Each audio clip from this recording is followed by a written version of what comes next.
4798 3 राजा नाभि की पत्नी मेरु देवी के गर्भ से ऋषभदेव का जन्म। इस अध्याय में अग्निश्र के ज्येष्ठतम पुत्र राजा नाभि के निर्मल चरित्र का वर्णन किया गया है। पुत्र इच्छा से महाराज नाभि ने कठोर तपस्या की। उन्होंने अपनी पत्नी सहित अनेक यज्ञ किए और यज्ञों के स्वामी भगवान विष्णु की आराधना की। भक्तों पर दयालु होने के कारण भगवान महाराज नाभि को तपस्या से परम प्रसन्न हुए। वे साक्षात चतुर्भुज रूप में राजा के समक्ष प्रकट हुए। यज्ञ करने वाले पुरोहित उन्हें देख कर उनको स्तुति कराने लगे। उन्होंने भगवान से अपने ही समान पुत्र के लिए प्रार्थना की और भगवान विष्णु ने राजा नाभि की पत्नी मेरु देवी के गर्भ से राजा ऋषभदेव के अवतार के रूप में जन्म लेना स्वीकार कर लिया। श्री शुक्त उवाच नाभिर्पते कामो 5 प्रज्ञा मेरुदेव्या भगवंता यज्ञ पुरुष महतात्मायजत। 1 शब्दार्थ सुखदेव गोस्वामी ने आगे कहा, अग्निश्व के पुत्र महाराज नाभि ने संतान की इच्छा की, इसलिए उन्होंने समस्त यज्ञों के भोक्ता एवं स्वामी भगवान विष्णु की अत्यंत मनोयोग से स्तुति एवं आराधना प्रारंभ की। उस समय तक महाराज नाभि की पत्नी मेरु देवी ने किसी संतान को जन्म नहीं दिया था, अतः वह भी अपने पति के साथ भगवान विष्णु की आराधना करने लगी। तस्य भावाव श्रद्धया विशुद्ध भावेन यजत प्रवज्ञेषु प्रचरत सुद्रव्य देश काल मंत्रत्व दक्षिणा विधान योगोपत्या दुर्धिग्मो 5 पि भगवान भागवत वात्सल्यतया सुप्रतीक आत्मान मत प्राजिता निजनाभिपरीतार्थ विदित सया गृहीत हृदयो हृदयर्मन मनोयनानंदना व्यवाभिरामाविश्चकार। दबलडंडा। 2 शब्दार्थ यज्ञ में भगवान का अनुग्रह प्राप्त करने के 7 दिव्य साधन है। 1 बहुमूल्य सामग्रियों या खाद्य पदार्थों का अर्पण। द्रव्य। 2 देश अनुरूप कार्य करना। 3 काल अनुरूप कार्य करना। 4 स्तुति अर्पण मंत्र। 5 पुरोहित लगाना ऋत्विक। 6 पुरोहितों को दान देना दक्षिणा तथा 7 विधि नियमों का पालन करना। किंतु सदैव ही इन सामग्रियों से भगवान को प्राप्त नहीं किया जा सकता, तो भी ईश्वर अपने भक्त पर वत्सल रहते हैं। अतः जब भक्त महाराज नाभि ने शुद्ध मन से अत्यंत श्रद्धा तथा भक्ति सहित प्रवर्ग यज्ञ करते हुए ईश्वर की आराधना और प्रार्थना की, तो अपने भक्तों पर वत्सलता के कारण परम कृपालु भगवान राजा नाभि के समक्ष अपने दुर्जय तथा चतुर्भुजी आकर्षक रूप में प्रकट हुए। इस प्रकार से भगवान ने अपने भक्त की मनोकामना पूर्ण करने के लिए अपने भक्त के समक्ष अपना मनोहर रूप प्रकट किया। यह रूप भक्तों के मन तथा नेत्रों को प्रमुदित करने वाला है। तात्पर्य। भगवद गीता 18.55 में स्पष्ट कहा गया है, भवत्या माम भिजानाति अवान्यश्रासि तत्तत् को या तत्तो ज्ञाता विष्टे तदनंतरप। भक्ति योग के द्वारा ही मुझ परम पुरुष को यथा रूप में जाना जा सकता है। इस प्रकार भक्ति योग द्वारा मुझे पूर्ण रूप से जानने वाला तुरंत वैकुंठ जगत में प्रवेश कर सकता है। भगवान को समझने और देखने का एकमात्र उपाय है भक्ति करना। यद्यपि महाराज नाभि ने निर्दिष्ट कर्तव्यों तथा यज्ञों का पालन किया, किंतु तो भी यही समझना चाहिए कि ईश्वर उनके यज्ञों के कारण नहीं, अपितु उनकी भक्ति के कारण उनके समक्ष प्रकट हुए। इसी हेतु ईश्वर उनके समक्ष अपने सुंदर रूप में प्रकट होने के लिए राजी हुए। ब्रह्म संहिता 5.30 में बताया गया है कि भगवान अपने आदि रूप में परम सुंदर हैं। वेणुकुणंतमराविंददलायताक्षभावितन संस्थिताम्बुद सुंदरम। यद्यपि भगवान श्याम रंग के हैं, किंतु वे अत्यधिक सुंदर हैं। अथ तमाविष्कृत भुजयुगलद्वय हिरण्मय पुरुष विशेषण कपिशकौशेयांबरधर्मुर्सिविल सच्ची वत्सलामंदरवर्वन्रूवन प्रालाछूर्य अमृतमणिग्दादिभिरकुशपितलन स्फुट किरण प्रवर मुकुट कुंडल कटकटी सूत्रहार केयूरनूपुराद्यभूषण विभूषित अमृतविक सदस्य गृहतयो 5 ठनैवोत्तमदनमुपलभ्य सद्भुमानमरीणे नामनत शीर्षाण उपतस्थु। 3 शब्दार्थ भगवान विष्णु राजा नाभि के समक्ष चतुर्भुज रूप में प्रकट हुए। वे अत्यंत तेजोमय थे और समस्त महापुरुषों में सर्वोत्तम प्रतीत होते थे। वे अधोभाग में रेशमी पीतांबर धारण किए हुए थे। उनके वक्ष स्थल पर श्रीवत्स चिन्ह था, जो सदैव शोभा देता है। उनके चारों हाथों में शंख, कमल, चक्र तथा गद्दा थे। उनके गले में वन पुष्पों की माला तथा कौस्तुभ मणि थी। वे मुकुट, कुंडल, कंकण, करधनी, मुक्ताहार, बाजूबंद, नूपुर तथा अन्य रत्न जटित आभूषणों से शोभित थे। भगवान को अपने समक्ष देखकर राजा नाभि, उनके पुरोहित तथा पार्षद वैसा ही अनुभव कर रहे थे जिस प्रकार किसी निर्धन को सहसा अथाह धनराशि प्राप्त हुई हो जाए। उन्होंने भगवान का स्वागत किया, आदर पूर्वक प्रणाम किया तथा स्तुति करके वस्तुएं भेंट की। तात्पर्य। यहाँ पर स्पष्ट बताया गया है कि भगवान सामान्य मनुष्य की तरह नहीं प्रकट हुए। वे राजा नाभि तथा उनके पार्षदों के समक्ष सर्वश्रेष्ठ पुरुषोत्तम के रूप में प्रकट हुए। जैसा कि वेदों में कहा गया है, नित्यो न इत्यान अचेतन क्षेत्रता नाम भगवान भी जीवित प्राणी हैं, किंतु वे परम पुरुष हैं। भगवद गीता 7.7 में भगवान श्री कृष्ण स्तयन कहते हैं, मत परतरन्नान्यत् किल्वलिदस्ति धनार्णय धनंजय। कोई भी सत्य मुझसे श्रेष्ठ नहीं, भगवान श्री कृष्ण से बढ़कर आकर्षक या प्रामाणिक अन्य कोई नहीं। ईश्वर तथा सामान्य प्राणी में यही अंतर है। भगवान विष्णु की दिव्यदेह के इस विवरण द्वारा भगवान विष्णु में तथा अन्य प्राणियों से सरलता से विभेद किया जा सकता है। फलत महाराज नाभि ने अपने पुरोहितों तथा पार्षदों समेत भगवान को नमस्कार किया और अनेक सामग्रियों से उनकी पूजा की।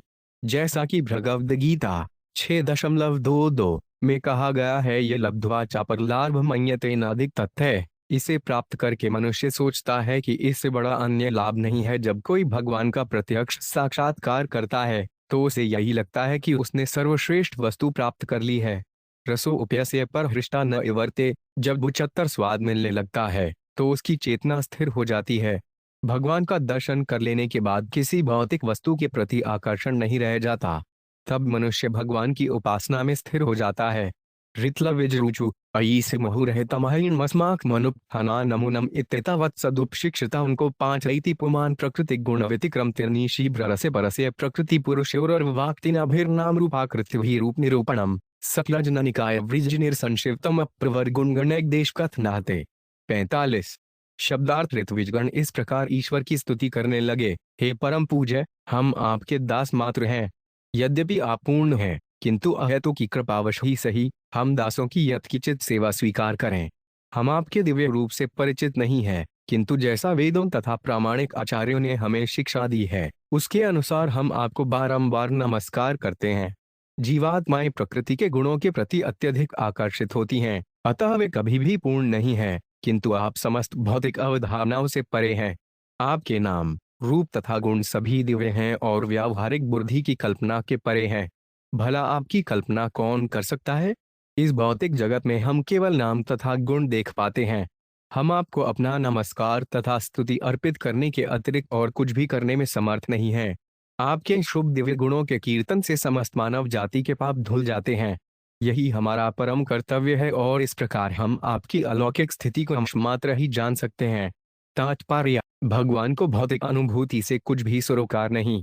यहाँ तक कि अद्वैतवादी शंकराचार्य भी यही कहते हैं, नारायण परोव्यक्तात्। भगवान नारायण भौतिक अनुभूति से परे अव्यक्त हैं। हम भगवान के रूप तथा लक्षणों को मन से गढ़ नहीं सकते। हमें वैदिक शास्त्रों में दिए गए उनके रूप तथा कर्म को मात्र स्वीकार कर लेना चाहिए।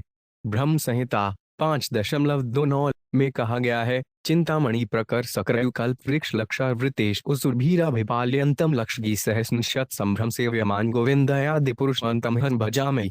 मैं उनादि पुरुष गोविंद की उपासना करता हूँ जो गायों को पालने वाले हैं। ये गायें सभी कामनाओं को पूर्ण करने वाली हैं। ये करोड़ों कल्पतरुओं से घिरी दिव्य मणियों से बने घरों में रहती हैं। उनकी सेवा सैकड़ों हजारों लक्ष्मियां अत्यंत आदर सहित करती हैं। हमें उनके स्वरूप एवं लक्षणों का कुछ कुछ अनुभव वैदिक साहित्य में प्राय उल्लेखों एवं ब्रह्मा, नारद, शुक देव गोस्वामी जैसे सत्पुरुषों द्वारा दिए गए प्रामाणिक कथनों से प्राप्त होता है। श्री रूप गोस्वामी कहते हैं, अतः श्री कृष्ण नामादि न भवेद ग्राम्य मिथ्ये। हम अपनी भौतिक इंद्रियों से श्री कृष्ण के नाम, रूप तथा गुण के विषय में अनुमान नहीं कर पाते, इसीलिए ईश्वर के अन्य नाम भी हैं, अधोक्षज तथा अप्राकृत, जिनसे सूचित होता है कि वे सभी भौतिक इंद्रियों से परे हैं। भगवान अपने भक्तों पर अहेतु की कृपावश ही महाराज नाभि के समक्ष प्रकट हुए। इसी प्रकार जब हम भगवान की भक्ति में रत रहते हैं तो वे स्वयं दर्शन देते हैं। सेवोण्यखे हिजह लादो स्वयं स्फुरत्य दह। भगवान को समझने की केवल यही विधि है। जैसा कि भगवद गीता में इनकी पुष्टि हुई है, भक्तया माम भिजानाति वाण्यश्वास्पि तत्तत्। भक्ति के द्वारा ही भगवान को जाना जा सकता है, इसके लिए कोई अन्य उपाय नहीं है। हमें प्रामाणिक विद्वानों तथा शास्त्रों के वचनों को ही मानकर भगवान के संबंध में चिंतन करना चाहिए। हम ईश्वर के रूपों तथा लक्षणों की मनगढ़ंत कल्पना नहीं कर सकते। परिजनानुराग विरचित शब्द संशब्द श्लीलसित किसल्य तुलसिका दूरवाडूरैर्पि संभूत्या सब पर्याया किल परम परितुष्यसि। दबलडंडा 6 शब्दार्थ है, परमेश्वर आप सभी प्रकार से पूर्ण हैं। जब आपके भक्त गदगद वाणी से आपकी स्तुति करते हैं तथा आह्वादवश तुलसी दल, जल, पल्लव तथा दूब के अंकुर चढ़ाते हैं तो आप निश्चय ही परम संतुष्ट होते हैं। तात्पर्य: भगवान को प्रसन्न करने के लिए न तो प्रचुर धन की आवश्यकता है, न शिक्षा या ऐश्वर्य की। यदि कोई प्रेम तथा आह्लाद पूर्वक उनमें पूर्णतया मग्न रहे तो केवल कुछ पुष्प तथा जल चढ़ाने की आवश्यकता पड़ती है। जैसा कि भगवद गीता 9.26 में कहा गया है, पत्र पुष्प फल तोययो से प्रयच्छति। यदि कोई प्रेम तथा भक्तिवश मुझको पत्ती, फूल, फल या जल अर्पित करता है तो मैं उसे स्वीकार करता हूँ। भगवान को केवल भक्ति से प्रसन्न किया जा सकता है, इसीलिए यहाँ यह कहा गया है कि ईश्वर केवल अनुराग, भक्ति से प्रसन्न होते हैं।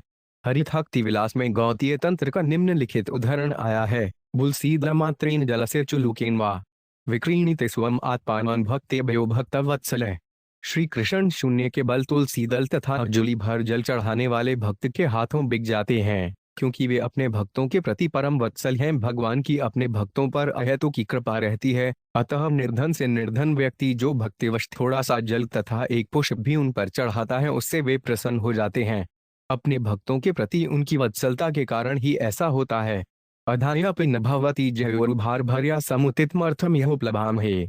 7 शब्दार्थ: हमने आपकी पूजा में आपको अनेक वस्तुएं अर्पित की हैं और आपके लिए अनेक यज्ञ किए हैं, किंतु हम सोचते हैं कि आपको प्रसन्न करने के लिए इतने सारे आयोजनों की कोई आवश्यकता नहीं है। तात्पर्य: श्रील रूप गोस्वामी का कहना है कि यदि बिना भूख के किसी के सामने ढेर सारा भोजन रख दिया जाए तो उक्त का कोई महत्व नहीं होता। बड़े बड़े याज्ञिक अनुष्ठानों में भगवान को तुष्ट करने के लिए नेक वस्तुएं एकत्र की जाती हैं, किंतु यदि ईश्वर के प्रति लगाव या प्रेम नहीं है तो यह सारा आयोजन निरर्थक है। ईश्वर स्वयं हम में पूर्ण है और उनको हमसे कुछ नहीं चाहिए, किंतु यदि हम उन्हें थोड़ा जल, एक फूल तथा एक तुलसी दल भेंट कर दें तो वे इन्हें स्वीकार कर लेंगे। भगवान को प्रसन्न करने का एकमात्र साधन भक्ति है। बड़े बड़े यज्ञों के आयोजन की कोई आवश्यकता नहीं होती। पुरोहितों को यह सोचकर विषाद हो रहा था कि वे भक्ति के पथ पर नहीं हैं और ईश्वर उनके यज्ञ से प्रसन्न नहीं है। आत्मनिवनुस्वन्मज साव्यतिरेकेन बुभूयमाना शेष पुरुषार्थ स्वरूप से किंतु नाधाशिषा शासानानामेतद्भिसंराधना मात्र भवितुम रहती। 8 शब्दार्थ: आप में प्रतिक्षण प्रत्यक्षतया स्वयमेव निरंतर एवं असीमत जीवन के समस्त लक्ष्यों एवं ऐश्वर्यों की वृद्धि हो रही है। दरअसल आप स्वयं ही असीम सुख तथा आनंद से युक्त हैं। हे ईश्वर, हम तो सदा ही भौतिक सुखों के फेर में रहते हैं। आपको इन समस्त याज्ञिक आयोजनों की आवश्यकता नहीं है। ये तो हमारे लिए हैं जिससे हम आपका आशीर्वाद पा सकें। ये सारे यज्ञ हमारे अपने कर्म फल के लिए किए जाते हैं और वास्तव में आपको इनकी कोई आवश्यकता ही नहीं है। तात्पर्य: आत्मनिर्भर संपूर्ण होने के कारण परमेश्वर को बड़े बड़े यज्ञों की आवश्यकता नहीं है। जो अपने स्वार्थ के लिए भौतिक ऐश्वर्य की कामना करते हैं उनके लिए सकाम कर्म की आवश्यकता है। यज्ञ अर्थात कर्मणो उण्यत्र लोको या कर्म बंधन। यदि हम परमेश्वर को प्रसन्न करने के लिए कर्म नहीं करते तो हम माया के कार्यों में लग जाते हैं। हम किसी विशाल मंदिर का निर्माण कर रखे हजारों डॉलर व्यय कर सकते हैं, किंतु ईश्वर को ऐसे मंदिर की आवश्यकता नहीं है।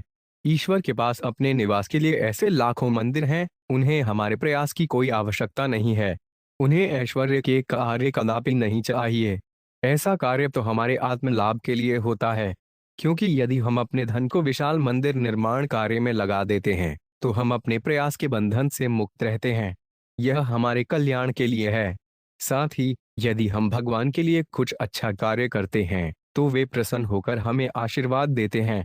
निष्कर्ष के रूप में यह कहा जा सकता है कि ऐसे विशाल आयोजन ईश्वर के लिए नहीं अपितु हमारे अपने लिए होते हैं।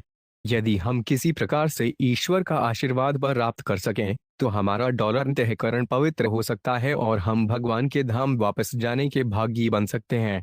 तद्यथा बालिशाना स्वयमात्मन श्रेय परम विदुषा परम परम पुरुष प्रकर्ष क्रुनिया स्वम हिमानं चापगख्यमुपकल्पायष्यन् स्वयं नापक्षते वेत्रवदिहोपलक्षित।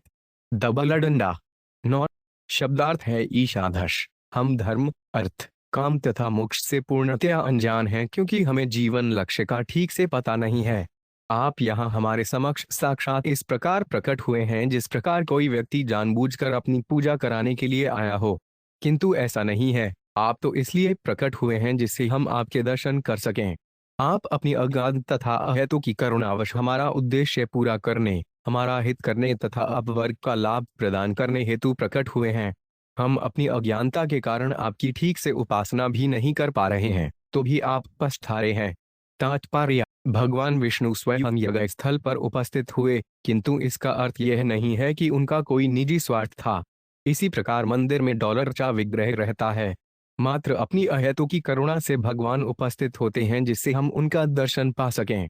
हम दिव्य दृष्टि न होने के कारण ईश्वर के सतुचित आनंद विग्रह को नहीं देख सकते।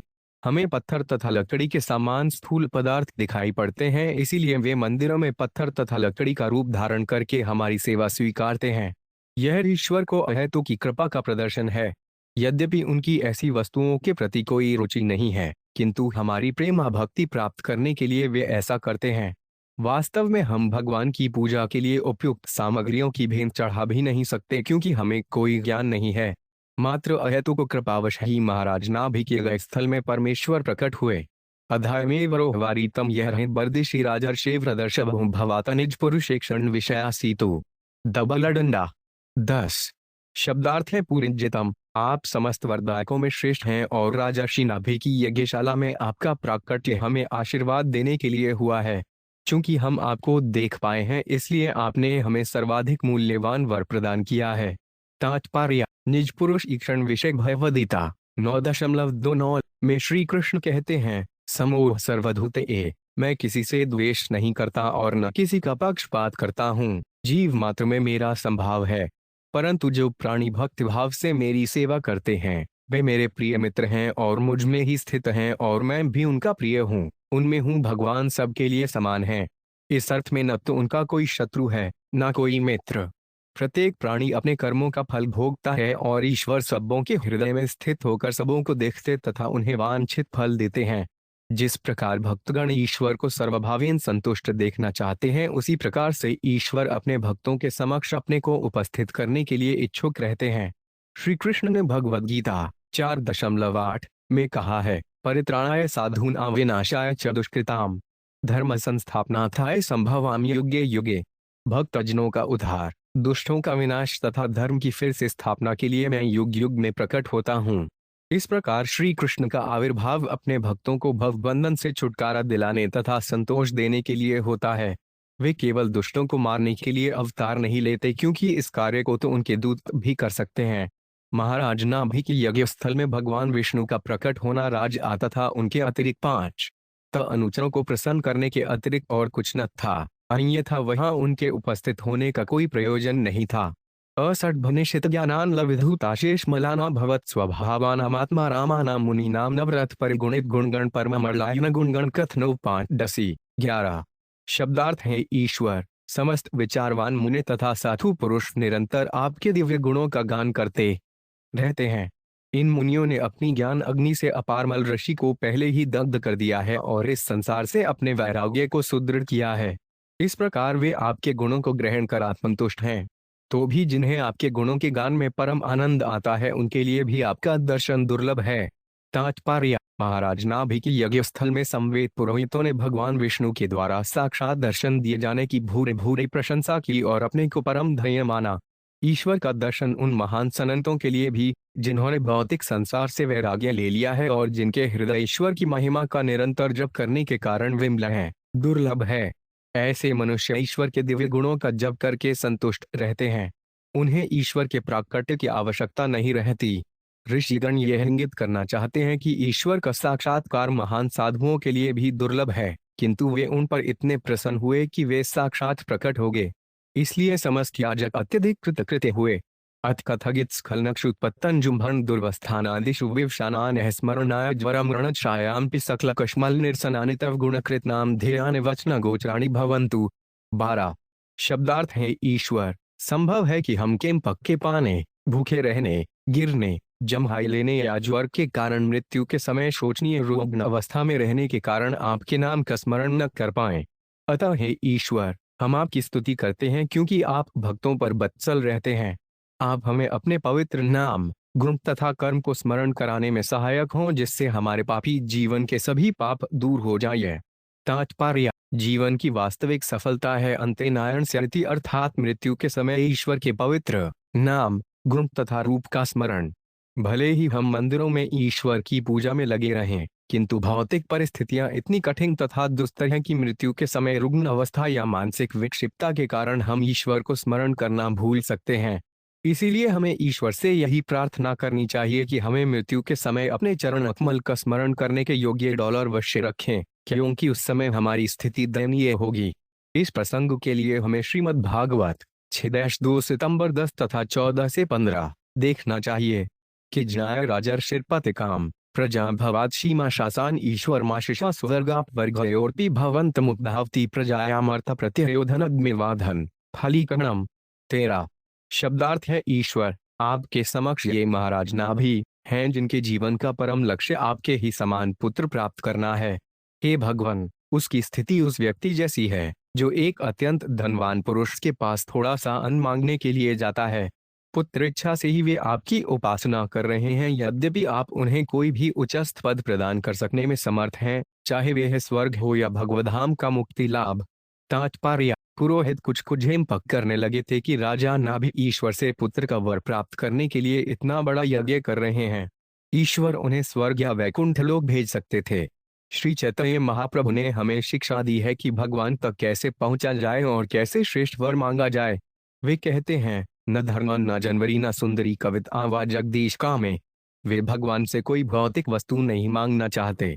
भौतिक ऐश्वर्य का अर्थ है धन, उत्तम कुल, सुंदर पत्नी तथा अनेक अनुचर, किंतु बुद्धिमान भक्तिश्वर से ऐसी वस्तुओं की याचना नहीं करता। बस उसकी तो प्रार्थना है, यह जनपनी जयन ईश्वरे भवाद भक्ति रहतु कि त्वयि। वे ईश्वर की प्रिय सेवा में निरंतर लगाए रहना चाहते हैं। वे न तो स्वर्ग चाहते हैं न भवबंधन से मुक्ति। यदि ऐसा होता तो श्री चैतन्य महाप्रभु ने कदापि यह न कहा होता, मैं जन्मनी जन्मनी। जब तक कोई भक्त भक्त बना रहता है उसके लिए इसका कोई महत्व नहीं रहता कि वह जन्म जन्मांतर जन्म लेता रहेगा अथवा नहीं। शाश्वत स्वतंत्रता का वास्तविक अर्थ है भगवान के धाम को वापस जाना। भक्त को भौतिक वस्तुओं से कोई सरोकार नहीं रहता।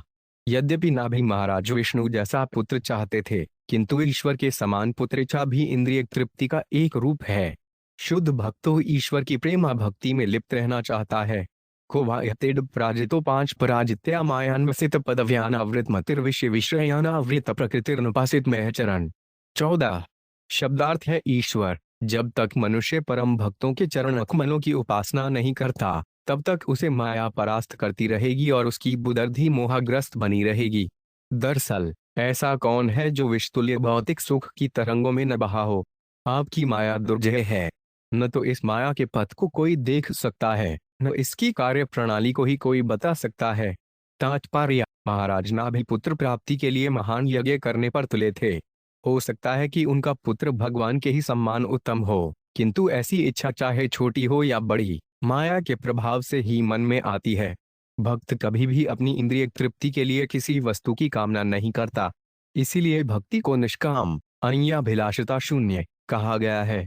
प्रत्येक प्राणी माया से प्रभावित है और सभी प्रकार की भौतिक कामनाओं में उलझा हुआ है। महाराज नाभि भी इसके अपवाद न थे। माया के प्रभाव से बचने का एकमात्र उपाय है कि बड़े बड़े भक्तों को सेवा की जाए, महचरण सेवा। महान भक्त के चरण कमलों की उपासना किए बिना माया के प्रभाव से मुक्त नहीं हुआ जा सकता। इसीलिए श्री नरोत्तम दास ठाकुर कहते हैं, छाड़िया वैष्णव सेवा निस्तार पाए छे के बा। ऐसा कौन है जो वैष्णव के चरण कमलों की सेवा किए बिना माया के चंगुल से बच सका हो? माया अपराजित है और उसका प्रभाव भी अपराजित है। इसकी पुष्टि भगवद गीता 7.14 में भी हुई है। दैवी होशा गुणपी मम माया दुरतिताया, मेरी त्रिगुणमयी दैवी शक्ति अपराजेय है। माया के इतने बड़े प्रभाव को भक्त ही लांघ सकता है। यह महाराज नाभि का दोष न था कि उन्होंने पुत्र की इच्छा व्यक्त की। वे ऐसा पुत्र चाहते थे जो भगवान के ही सदस्य सर्वश्रेष्ठ हो। ईश्वर के भक्त की संगति से भौतिक ऐश्वर्य की इच्छा नहीं रह जाती। इसकी पुष्टि चैतन्य चरितायुत मध्य 22.54 में की गई है। साधु संग सर्वशास्त्रिक है, लव मात्र साधु संगे सर्व सिद्धि है। तथा मध्य 22.51 महत कृपा बिना कौन कर में भक्ति न, कृष्ण भक्ति दूरे हो संसार नहीं क्षय। यदि कोई माया के प्रभाव से बचना चाहता है और घर को लौटने अर्थात भगवान के धाम जाने का इच्छुक है, तो उसे साधु भक्त की संगति करनी चाहिए। सभी शास्त्रों का यही मत है। भक्त के वंश मात्र सत्संग से माया के चंगुल से छूटा जा सकता है। शुद्ध भक्त को कृपा के बिना कोई किसी भी प्रकार से माया से नहीं बच सकता। निश्चित ही ईश्वर की प्रेमा भक्ति पाने के लिए शुद्ध भक्त की संगति आवश्यक है। साधु संग के बिना माया के चंगुल से छूटना कठिन है। श्रीमद् भागवत 7:5.32 में प्रहलाद महाराज कहते हैं, नए शमतिस्ताब्दुरो क्रमाणिंग्रस परिशत्यंथप्यमो यदर्थ मही सपाद्रजो अभिषेक निष्किज ननाना नवृणीत। यावत जब तक कोई सिर पर महान पुरुष साधु कौधूली को धारण नहीं करता, तब तक वे ईश्वर का भक्त नहीं बन सकता। प्राद्रजो 5 अभिषेक। शुद्ध भक्त निष्किंचन होता है, अर्थात उसे इस संसार के भोग की कोई इच्छा नहीं होती। मनुष्य को चाहिए कि ऐसे भक्त के गुणों को प्राप्त करने के लिए उसकी शरण में जाए। शुद्ध भक्त माया के चंगुल से तथा उसके प्रभाव से सदैव मुक्त रहने वाला है। यदु हवाव तब पुनरुद्धृकर्तरि समाहुतस्तत्रार्थ श्रिया मंदाना नस्तद्यदेव हेलमन देव देवाय सीसामेन सर्वान प्रतिवोदुम विदुषामु। 17 शब्दार्थ है, ईश्वर आप अनेक अद्भुत कार्य कर सकने में समर्थ हैं। इस यज्ञ के करने का हमारा एकमात्र लक्ष्य पुत्र प्राप्त करना था, अतः हमारी बुद्धि अधिक प्रखर नहीं है। हमें जीवन लक्ष्य निर्धारित करने का कोई अनुभव नहीं है। निसंदेह भौतिक लक्ष्य की प्राप्ति हेतु किए गए इस तुच्छ यज्ञ में आपको आमंत्रित करके हमने आपके चरण कमलों में महान पाप किया है। अतः हे सर्वेश, आप अपनी अहेतु की कृपा तथा समदृष्टि के कारण हमें क्षमा करें। तात्पर्य, ऋत्विजगण निश्चित रूप से अप्रसन्न थे क्योंकि उन्होंने एक तुच्छ कार्य के लिए परमेश्वर को वैकुंठ से बुलाया था। शुद्ध भक्त नहीं चाहता कि वृथा ही ईश्वर दर्शन दें। ईश्वर विविध कार्यों में संलग्न रहते हैं और शुद्ध भक्त यह कभी नहीं चाहता कि अपनी इंद्रिय तुष्टि के लिए ऐसे ही उनका दर्शन करे। वह तो केवल उनके अनुग्रह पर आश्रित रहता है और जब ईश्वर प्रसन्न होते हैं तो भक्त उन्हें प्रत्यक्ष देख सकता है। वैसे परमेश्वर ब्रह्मा तथा शिव जैसे देवताओं द्वारा भी अलक्षित रहते हैं। भगवान का आवाहन करके महाराज नाभि के ऋत्विजों ने अपने को अज्ञानी सिद्ध कर दिया था, तो भी परमेश्वर अपनी अहेतु की कृपा से प्रकट हुए, इसीलिए सबों ने भगवान से क्षमा याचना की। विद्वानों ने भौतिक लाभ के लिए भगवान की उपासना की अनुमति नहीं दी है। भगवद गीता 7:16 में कहा गया है, चतुर्विधा भजन्ते मां जना सुकृतिनो 5 जुन आर्वो जिज्ञासुर्थर्थी ज्ञानी च भरतर्षभ। हे अर्जुन, विपदाग्रस्त, धन की इच्छा करने वाले, जिज्ञासु तथा ज्ञानी, ये 4 प्रकार के पुण्यात्मा मेरी भक्ति करते हैं। भक्ति की दीक्षा उसी समय प्रारंभ होती है जब कोई विपदाग्रस्त होता है, धन चाहता है अथवा परम सत्य को जानना चाहता है। किंतु इस प्रकार ईश्वर के पास जाने वाले लोग वास्तविक भक्त नहीं हैं। उन्हें पवित्र सुकृतिना मान लिया जाता है क्योंकि वे परम सत्य के बारे में जिज्ञासा करते हैं। वे ईश्वर के विविध कार्यों को न जानते हुए भौतिक लाभ के लिए उन्हें वृथा ही तंग करते हैं। किंतु भगवान इतने दयालु हैं कि तंग किए जाने पर भी ऐसे याचकों की मनोकामना पूर्ण करते हैं। शुद्ध भक्त तो अयाधिलाषता शून्य होता है, उसकी उपासना के पीछे कोई उद्देश्य नहीं रहता। वह कर्म या ज्ञान के रूप में माया के प्रभाव द्वारा प्रेरित नहीं होता। शुद्ध भक्त अपनी परवाह किए बिना ईश्वर की आज्ञा पालन करने के लिए सनद रहता है। ऋत्विजगण कर्म तथा भक्ति के अंतर से पूर्णतः परिचित थे, अतः अपने को सकाम कर्माधीन मानकर उन्होंने ईश्वर से क्षमा याचना को। उन्हें यह ज्ञात था कि अत्यंत क्षुद्र कार्य के लिए परमेश्वर को बुलाया गया है। श्री शुक्वाचिति निगदेनाभिष्टमानो भगवान में शर्भशो वर्षद्राभिवादिताभिवंदित चरण सद्यमिद्मः। 16 शब्दार्थ, श्री सुखदेव गोस्वामी ने कहा, भारतवर्ष के सम्राट राजा नाभि द्वारा पूजित ऋत्विजों ने गद्य में, सामान्यतः पद्य में ईश्वर की स्तुति की और वे सभी उनके चरण कमलों पर झुके। देवताओं के अधिपति परमेश्वर उनसे अत्यंत प्रसन्न हुए और वे इस प्रकार बोले, श्री भगवान वाटाहु बताहम ऋषि भवधिर वित्थगीर भिवरम सुलभम भियात्रितो यद्मोषियात्मजो माया स हृषो भूयादित्य ममाहमेवाभिरूप कैवल्यादथापि ब्रह्मवादो न मूष भवितुमयिति ममेभिमुखन्यध्वज देवकुलम। 17 शब्दार्थ, भगवान बोले, हे ऋषियों, मैं आपकी स्तुतियों से परम प्रसन्न हुआ हूँ। आप सभी सत्यवादी हैं। आप लोगों ने राजा नाभि के लिए मेरे समान पुत्र की प्राप्ति के लिए स्तुति की है, किंतु ऐसा पाना अति दुर्लभ है। क्योंकि मैं अद्वितीय परम पुरुष हूँ और मेरे समान अन्य कोई नहीं है, अतः मुझ जैसा पुरुष पाना संभव नहीं है। तो भी आप सभी सुयोग्य ब्राह्मण हैं, आपका वचन मिथ्या सिद्ध नहीं होना चाहिए। मैं सुयोग्य ब्राह्मणों को अपने मुख के समान उत्तम मानता हूँ। तात्पर्य, अवितत भी जिसका अर्थ है वे जिनके वचन मिथ्या नहीं हो सकते। शास्त्रों के अनुसार ब्राह्मणों द्विज को परमेश्वर के समान शक्तिमान होने का अवसर दिया जाता है। ब्राह्मण जो कुछ भी कहे वह न तो असत्य हो सकता है न बदला जा सकता है। वैदिक आदेशों के अनुसार ब्राह्मण तो भगवान का मुख है, इसीलिए समस्त संस्कारों में ब्राह्मण को भोजन दिया जाता है, क्योंकि ऐसा माना जाता है कि जब ब्राह्मण भोजन करता है तो भगवान स्वयं भोजन करते हैं। इसी प्रकार ब्राह्मण जो भी कहता है उसे बदला नहीं जा सकता। महाराज नाभि के यज्ञ में सम्मिलित होने वाले पुरोहित ऋत्विज न केवल ब्राह्मण थे वरन इतने योग्य थे कि वे देवों अथवा स्वयं ईश्वर के तुल्य थे। यदि ऐसा न होता तो भला वे भगवान विष्णु को यज्ञ स्थल पर किस प्रकार बुला पाते। ईश्वर एक है, उसका किसी धर्म विशेष से संबंध नहीं है। कलयुग में विभिन्न संप्रदाय वाले अपने ईश्वर को दूसरों के ईश्वर से भिन्न मानते हैं, किंतु यह असंभव है। ईश्वर एक है और दृष्टिभेद की अवधारणाओं के अनुसार समझा जाता है। इस श्लोक के केवल याद शब्द का अर्थ है कि ईश्वर का कोई प्रतियोगी नहीं है, ईश्वर केवल एक है। श्वेताश्चवतर उपनिषद 6.8 में कहा गया है, नवत समस्ताध्यधिकश्व दृश्यते, उसके तुल्य या उससे बड़ा कोई नहीं दिखता। ईश्वर की यही परिभाषा है। तत् आग्निश्री एवं शुक्लयावतरिष्याम्यात्मतुल्यम नुक्लमान। 18 शब्दार्थ चूंकि मुझे अपने तुल्य और कोई नहीं मिल पा रहा, इसलिए मैं स्वयं ही अंश रूप में अग्निश्व के पुत्र महाराज नाभि की पत्नी मेरु देवी के गर्भ से अवतार लूंगा। तात्पर्य, भगवान के सर्वशक्तिमान होने का एक यह उदाहरण है। यद्यपि वे अद्वितीय हैं, किंतु कभी वे स्वांश द्वारा अपना विस्तार करते हैं तो कभी विषभिन्न अंश द्वारा। यहाँ पर विष्णु अपने स्वांश को आग्नेयक्ष के पुत्र महाराज नाभि की स्त्री मेरु देवी के पुत्र के रूप में भेजने को तत्पर हो जाते हैं। ऋत्विज जानते थे कि भगवान एक हैं, तो भी उन्होंने परमेश्वर से महाराज नाभि का पुत्र बनने के लिए स्तुति की, जिससे संसार जान सके कि भगवान एक हैं, उनके समान कोई अन्य नहीं। जब वे अवतरित होते हैं तो वे विभिन्न शक्तियों के रूप में अपना विस्तार करते हैं। श्री शुक्र उवाचति निशाम्यत्या मेरुदेव्या पतिम भिथायांतर्दशे भगवान। 19 शब्दार्थ, श्री सुखदेव गोस्वामी ने आगे कहा, ऐसा कहकर भगवान अदृश्य हो गए। राजा नाभि की पत्नी मेरु देवी अपने पति के पास में ही बैठी थीं। फलस्वरूप परमेश्वर ने जो कुछ कहा था उसे वे सुन रही थीं। तात्पर्य, वैदिक आदेशों के अनुसार पति को अपनी पत्नी के साथ यज्ञ करना चाहिए। सब पत्नी को धर्मम आचरित धार्मिक कृत्यों को अपनी पत्नी के साथ साथ करना चाहिए। इसलिए महाराज नाभि ने इस महान यज्ञ को अपनी पत्नी सहित संपन्न किया।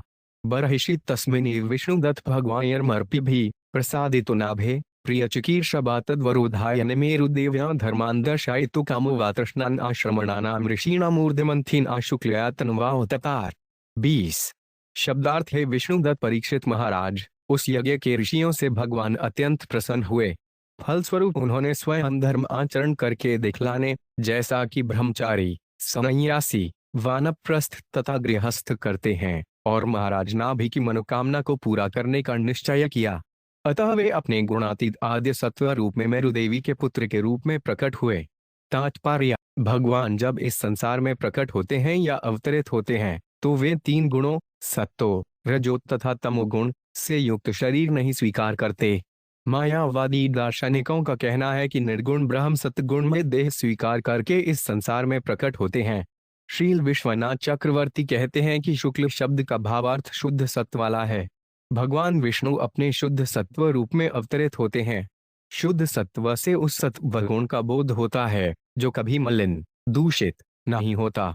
इस भौतिक संसार में सत्वगुण भी रजोगुण तथा तमोगुण से दूषित हो जाता है। सत्वगुण के इन गुणों से कभी न दूषित होने पर ही वे शुद्ध सत्व कहलाता है। सत्व विशुद्धवान वसुदेव संदित। भागवत 4 मार्च 23। यही वसुदेव पद है जिससे भगवान वासुदेव का अनुभव किया जा सकता है। भगवद गीता 4.7 में श्री कृष्ण स्वयं कहते हैं, यदा यदा हि धर्मस्य ग्लानिर्भवति भारत अभ्युत्थानं मद्धर्मस्य तदात्मानोऽन्यजास्यहम्।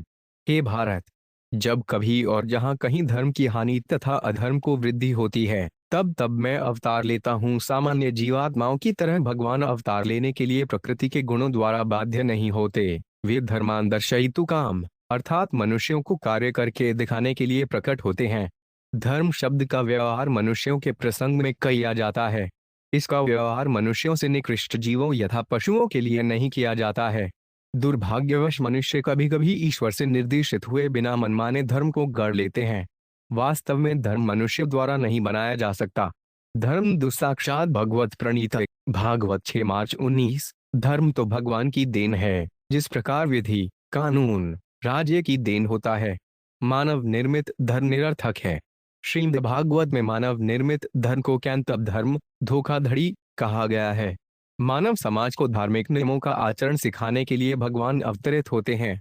ये धार्मिक नियम भक्ति मार्ग हैं। भगवान स्वयं भगवद गीता में कहते हैं, सर्वधर्मान परित्यज्य मामेक शरणम ब्रज। महाराज नाभि के पुत्र ऋषभदेव धर्म नियमों का उपदेश देने के लिए इस पृथ्वी पर अवतीर्ण हुए। इसकी व्याख्या 5वें अध्याय में की जाएगी। इस प्रकार श्रीमद् भागवत के 5म स्कंद के अंतर्गत महाराज नाभि को पत्नी मेरु देवी के गर्भ से ऋषभदेव का जन्म नामक 3रे अध्याय के भक्ति वेदांत तात्पर्य पूर्ण हुए।